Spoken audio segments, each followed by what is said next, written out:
Let's go to the forecast. 64 degrees, feeling nice outside. It's fall, man. Finally, this is what it is. And I know we're still waiting on the rain. Yeah, we could use a little bit of rain out there. I know the sunny skies are great for all the outdoor activities, but we're in a really long dry stretch here. And the thing is, the pattern doesn't really look like we're going to see rain anytime soon. So this dry weather is going to continue. The big story over the next couple of days will be the heat and the dry weather. It feels great out there tonight, and it will feel great in the mornings.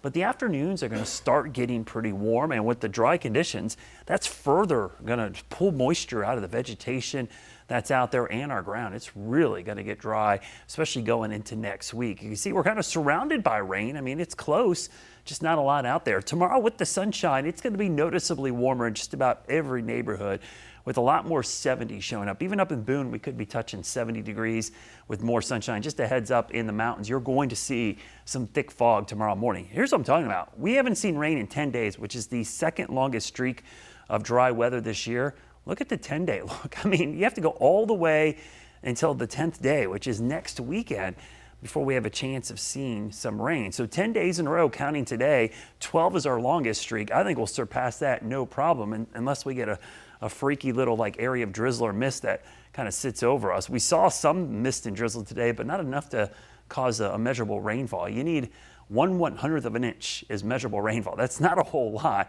Trace is just enough where it wets the ground, and we didn't even get that today in many locations. The ridge that you'll see build here, the jet stream shoots way up into Canada.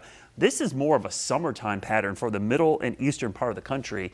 And with that ridge of high pressure in place, it's warm, but it also keeps all the cold fronts away. So at least for the next 2 weeks, I don't see any cold fronts getting here. Now, we could get some tropical moisture in here, but the problem is the same ridge is blocking that moisture from heading our way as well. There are some tropical entities out there. Tropical storm Felipe, you could see it out there.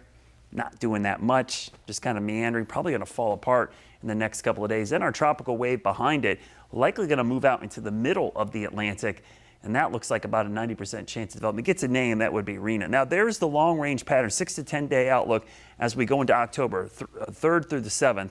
And again, this is the probability of above-average temperatures, not necessarily how warm it is, but with the average highs falling into the 70s for us, this means a lot more 80s showing up in the forecast going into next week. And with that warm weather in place, it's also going to be dry. So the combination of the two leads to our secondary fire season this time of year. So please be careful. I know a lot more fire pits and backyard fires going. Just be very cautious with those coals, because with the dry conditions, we will see fire dangers start to increase. Temperatures tomorrow back into the mid and upper 70s. A few spots could be close to 80 with more sunshine. Your Guy Roofing 7-day forecast, look how dry this is and also how warm it is. Now, the average high today is 80. By the weekend, it's upper 70s. And next week will fall into the mid 70s for averages, but the highs are going to consistently remain in the low 80s. We don't see our next significant chance of rain until possibly next weekend, 10 days from now. Wild.